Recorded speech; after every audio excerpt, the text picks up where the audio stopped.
Hello, my friends, and welcome back to my channel. It is Wednesday, so it is time to share my weekly weigh-in with you and also go over the WW meeting topic of the week. So let's start right away with my weigh-in. I am down 1 pound even this week, which is great. So happy with that. I knew I had a really good week. We had no events. We had no big going out and things like that. So I knew it would be really, really easy to stay on plan, and I did. So I'm thrilled with my 1 pound loss. Chipping away at that 8 pounds. You know, it's been a roller coaster. I've gone up, I've gone down. I've gone up, I've gone down. I feel like I have been wanting to lose this 8 pounds for a year. I need to get serious and just do it. So anyway, that is it. 1 pound. I am thrilled. And this week's topic, how to use simple swaps to save points.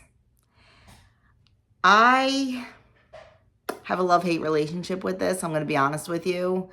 And I know a lot of you aren't going to like what I have to say, but it's my reality. It's how I feel. So everybody has to do this journey the way they want to do it. They have to do it the way that works for them. Oh, and by the way, you're going to hear a lot of little noises in the background because we got a really late start this morning. So we're just going to try to get through this. So anyway, like I said, everybody has to do their journey their own way. You have to decide what works for you, what is best for your health, what is best for your long-term health and your long-term goals. And that is going to be different for everyone. So I'm going to give this to you from my perspective because, well, it's my video. So I'm going to say it like, you know, like it applies to me. So you take that with a grain of salt and you do it your way. So how to use simple swaps to save points. Think about the recipes you love or those you're planning to whip up this week. What if you could make some of their points just poof, disappear? This handy guide makes that magic happen. Try this. The WW Guide to Healthier Ingredient Swaps. I have a problem with the word healthy. We'll talk healthier, and we'll talk about that in a minute.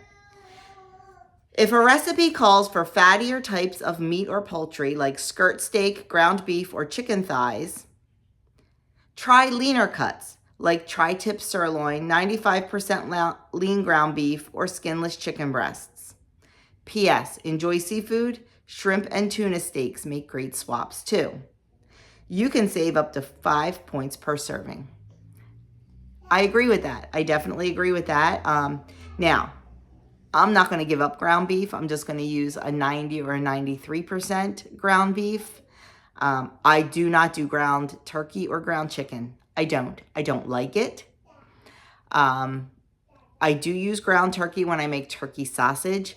But for me, I can't use ground turkey in place of ground beef. I like beef. I like the taste of beef. I like the nutrient-dense food that beef is. I love all the vitamins and minerals that beef contains. And I feel that as long as it's eaten in moderation and not every single solitary night of the week, I'm a beef girl. It is one of our most nutrient-dense foods out there when eaten correctly and in moderation. So I'm not giving up my beef. I'm not going to swap ground beef for ground turkey or anything like that. That's just my personal preference. And if I had to do that and I had to do that for the rest of my life, not going to happen. Because you know what I always say. Whatever you eat and do to lose your weight, you are going to have to do for the rest of your life to maintain that loss. I am living proof of that. When I started this journey, I did all the WW things. I did all the fat-free, all the sugar-free, all the hacks. My weight melted right off. It did. Then, when I realized back in 2020 that weight loss and those type of foods don't necessarily equal healthy, is when we switched over to a more 95% whole foods diet. Did I gain weight? Yes, I did. I gained 8 pounds. because my body wasn't used to eating that way. I think if I had started that way in the beginning, it wouldn't have been an issue. But then my body was shocked. Now I am working on, at first I wasn't really worried about it. I was going to leave it there, but now I want that 8 pounds gone, and that's what I've been working on. It's just a realization that came to me with my research, with seeing a nutritionist, a board certified nutritionist who, I had to go through 2 of them before I found one that I really liked, who was very into the whole foods thing, and not just a, diet perspective. So, that's where I'm at on this. So this is probably not the best topic for me to talk about because I know I'm going to get off. So anyway, but you can make those swaps. Like, we try not to have a lot of like the chuck roasts and stuff like that are full of fat. We try to limit that. I don't use an 80 or an 85 ground beef all the time. The other night we did have 85% ground beef because it makes the best burgers. I used to use 96 all the time and don't anymore. It's just too dry and doesn't taste good. So we use either a 90 or a 93. So definitely a better swap, and it still fits in the way we want to eat. Then they say if a recipe calls for coconut oil or butter, try olive or canola oil. You will never find canola oil in my house. It is a seed oil, and it is highly processed and very, very bad. We don't do seed oils. They are super inflammatory, and they're just a highly processed oil that you're not gonna find in my house. We use coconut oil and we use butter, and we do use a lot of olive oil, and we use a lot of avocado oil. We look for the more natural things, and it's just what we do. If you use real butter instead of a light butter, you can use a whole lot less. If you've ever taken butter, let's say you've taken a tablespoon of real butter and melted it in a pan to saute vegetables or something, it's butter. If you take a tablespoon of light butter and melt it in a pan, it's water. So you need so much more of that light butter to get the flavor, to get the taste, to get the consistency of regular butter, that you're probably using the exact same amount.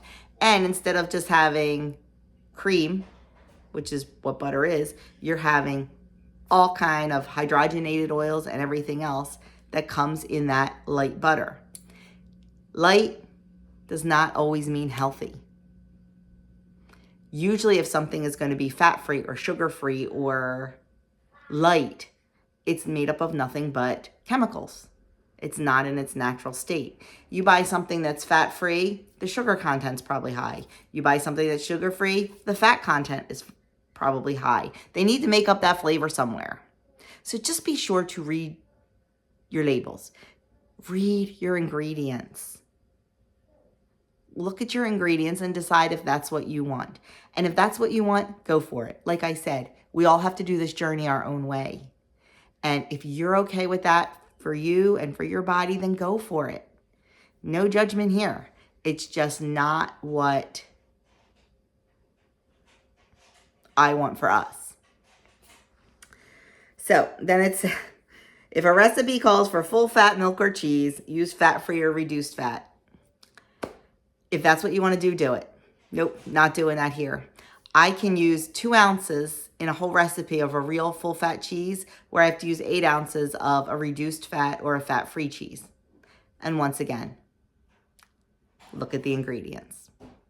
And you know what? A lot of times, fat-free cheese is not cheese. It is a cheese product.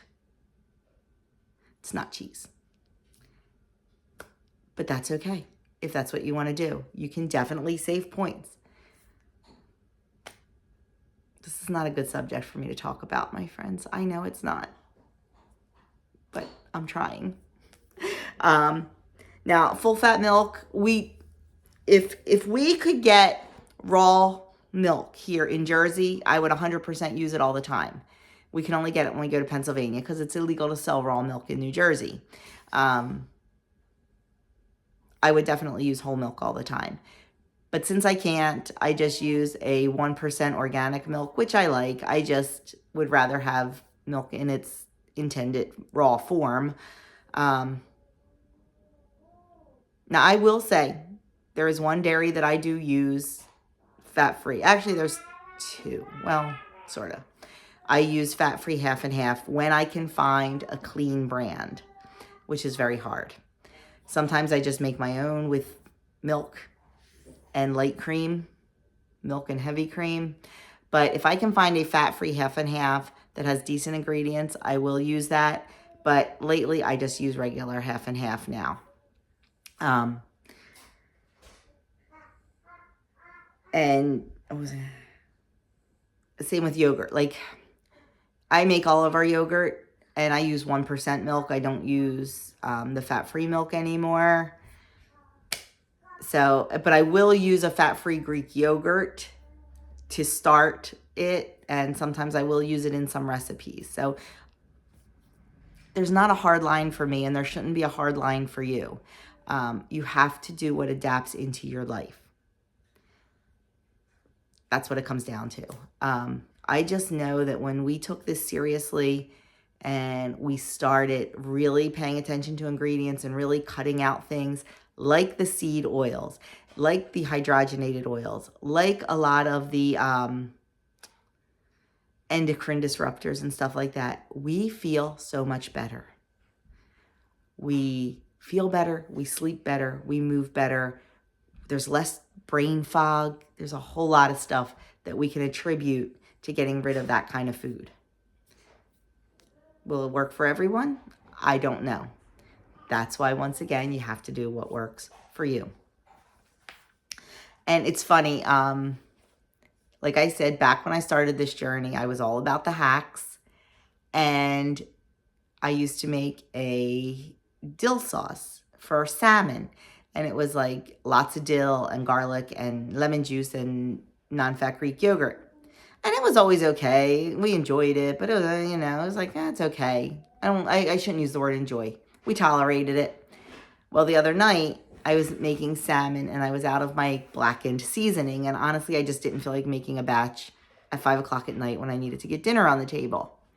So I'm like, I'll just whip up a dill sauce. And and I don't have fat-free Greek yogurt here.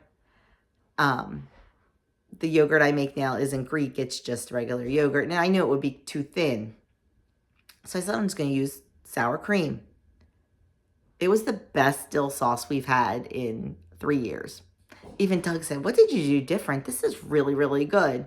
I said, you know what? I didn't do the hack. I didn't use Greek yogurt because honestly, we don't love it. I know there's people that love the taste of Greek yogurt, and I think that's great, like plain non-fat Greek yogurt. I just don't develop a taste for it. I will use it in certain things mixed with other things, but now I don't have Greek yogurt as a 0-point food, so I still had to count points and calories for it. And honestly, the calories came out, I think, exactly the same, but I actually enjoyed it. So this is the kind of stuff I've been looking at. And maybe it's the kind of stuff you need to look at. Maybe not. Maybe you're fine with all that. And like I said, it's your journey and you have to do it.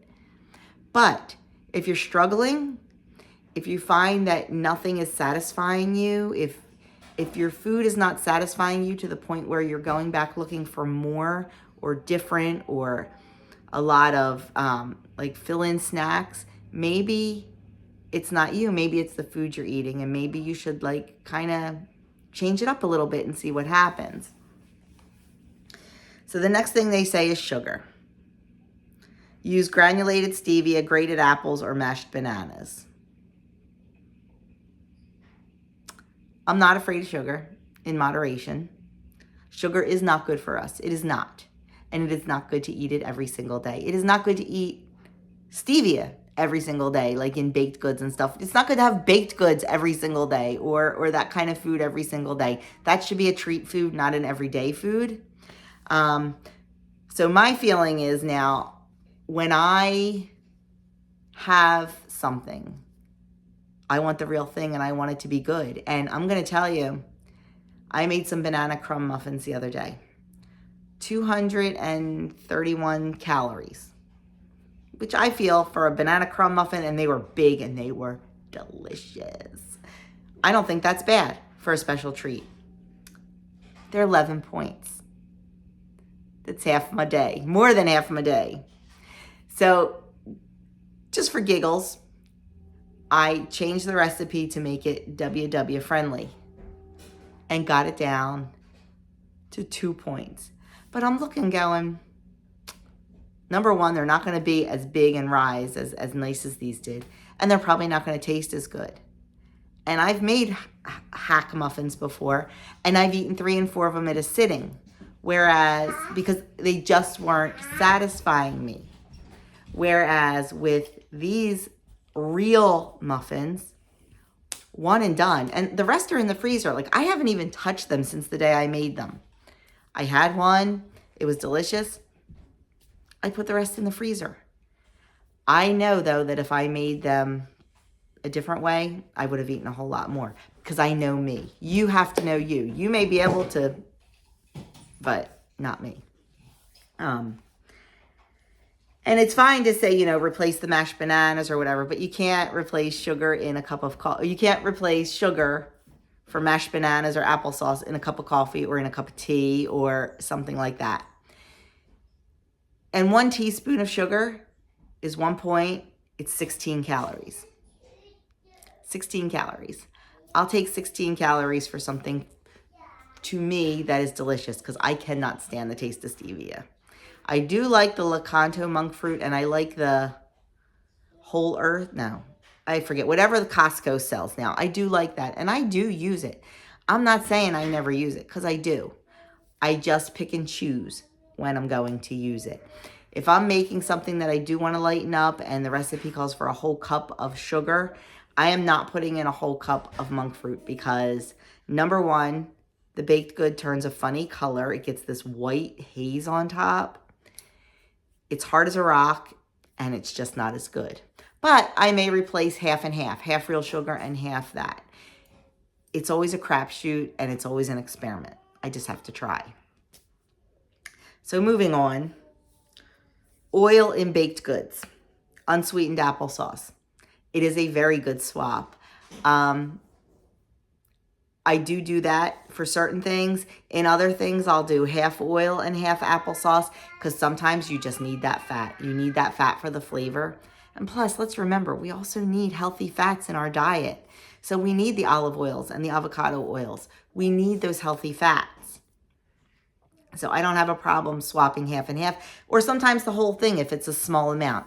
If the recipe is only calling, for a 1/4 cup, you figure, okay, I'll do the 1/4 cup of applesauce, because it's probably not going to make that big of a difference. But if it's any more than that, you might want to add a little fat into it. And then it says heavy cream or sour cream. Use canned pumpkin or fat-free Greek yogurt. We already talked about the Greek yogurt. And canned pumpkin, I'm not using in place of heavy cream in certain recipes, because I don't want a pumpkin recipe. If I'm making a cream-based soup, I'm not putting pumpkin in it. Do I use heavy cream a lot? Not all the time, but I do use it some. I will add a couple tablespoons here and there to a recipe that serves 4 or 6, because it's negligible in points and calories, but it gives a little boost of creaminess, of flavor, of things like that.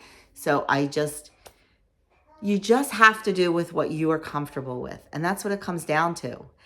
And you can't let anybody tell you any different. The fat-free Greek yogurt, I do use that sometimes. Like when I make my chicken salad, it used to call for all mayonnaise and sour cream. And I did change that out, but I still use mayonnaise, sour cream. But I do replace some of those with Greek yogurt. But I still have those in there for the flavor and the texture.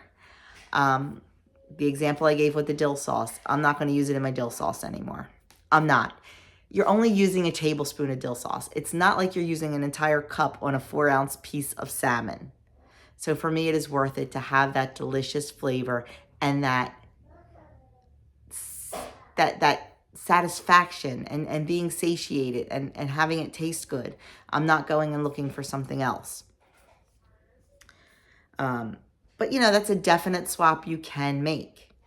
But like I said, I'm not swapping that out I can't. I just can't.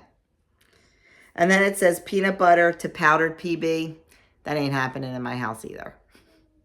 But if you like it, go for it. I shouldn't say that's not happening in my house.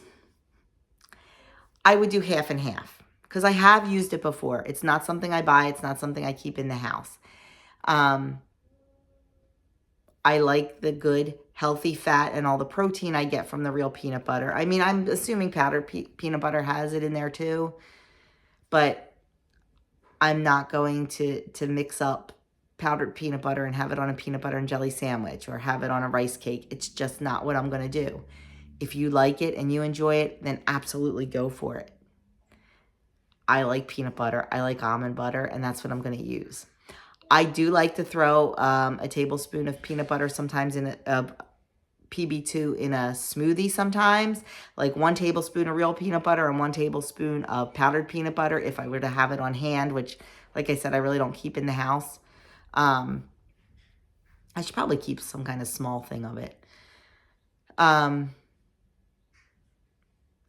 used it before in like peanut butter desserts to bump up the peanut butter flavor and things like that, but I am not substituting it 100%. It's just not for me. But if it's for you, then that is a great swap. So that's kind of the chart they give. Then it says how to save even more points. Cut down on oil and other fats. Grill, broil, or steam food instead of frying and sauteing. Brush oil directly onto food or use a cooking spray or oil spritzer. Use reduced salt stock to prevent stir-fry veggies from sticking. They're all great. They're great, yes. And I do that. Like when I make French fries, I cut the French fries. I soak them to get some of the starch out. I dry them, and then I spray them with avocado oil spray or olive oil, depending on what I have, before I put them in my air fryer because it makes them beautifully crisp and I don't have to coat them in oil.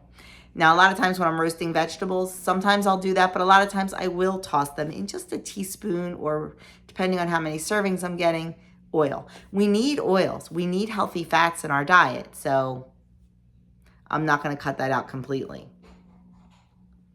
And then it says stretch a serving amount. Chop nuts and chocolate into smaller pieces. That's for sure. Nuts are so flavorful, and I love to put nuts on things. But yeah, chop them up. That way it's spread out a little bit, and you're still getting a little bit of that texture, and you're still getting that taste. You just don't need as many. Opt for grated cheese instead of sliced or cubed. Grated cheese goes a lot further than that, for sure. And grate your own cheese. Buy a block and grate your own. It's got a lot more flavor because they don't have those like starches and flours in there that keep grated cheese from sticking together and diminish the flavor. And full fat cheese definitely has more flavor, so you can use absolutely less of it. Then it says look for brands with less fat or no added sugar and use the WW app to compare. Just watch your sugar because if there's no sugar in it, there's probably a lot of other stuff in it and probably a lot more fat. So definitely compare your ingredients, compare your macros, things like that. It says, let's make one thing clear. You should 100% feel okay making and enjoying any recipe as it is, whether it's grandma's famous pasta, a go-to weeknight meal, or from scratch brownies. This journey isn't about turning every favorite into a lower points knockoff. Your budget allows for maximum flexibility in what you prepare and eat. But that's also why points saving swaps and tweaks are so helpful. There may be times you want that extra freedom to eat your usual favorites or something special and still stay on track. You might even prefer the healthier version or find that healthy swaps become the norm. Fun fact, 87% of those on the WW Success Register Report frequently choosing low point foods. Planning ahead to fit the foods you love and want to eat into your life, either through lower points cooking and baking or budgeting for the higher points versions, makes this journey more livable and puts you in a better position for success. And that's what it comes down to, your journey and your success. Just because I do it this way, you don't have to. And that is the beauty of this. You can watch 5 different YouTubers who are going to do things 5 different ways. And you may take one thing from Sally, one thing from Joni, one thing from Debbie, one thing from Ann, and one thing from somebody else, and put it all together and get you.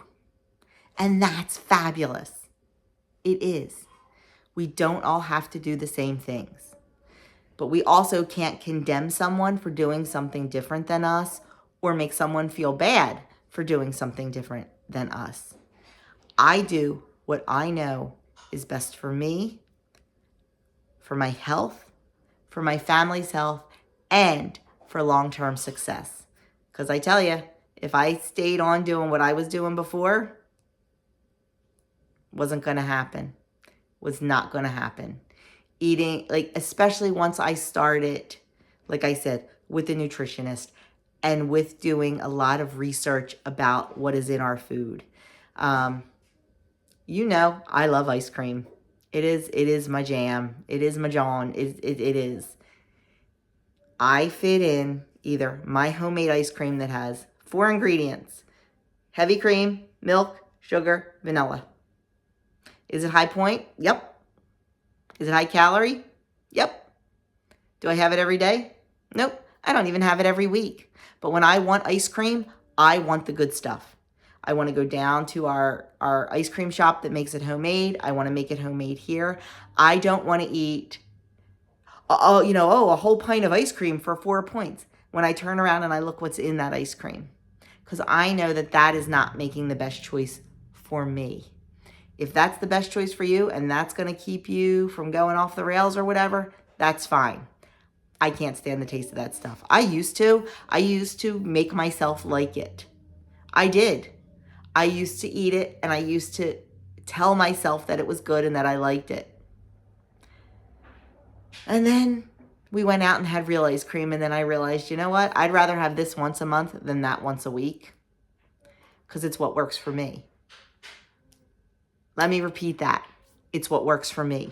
You do what works for you. I do what works for me. We help each other out here. We teach each other things that, maybe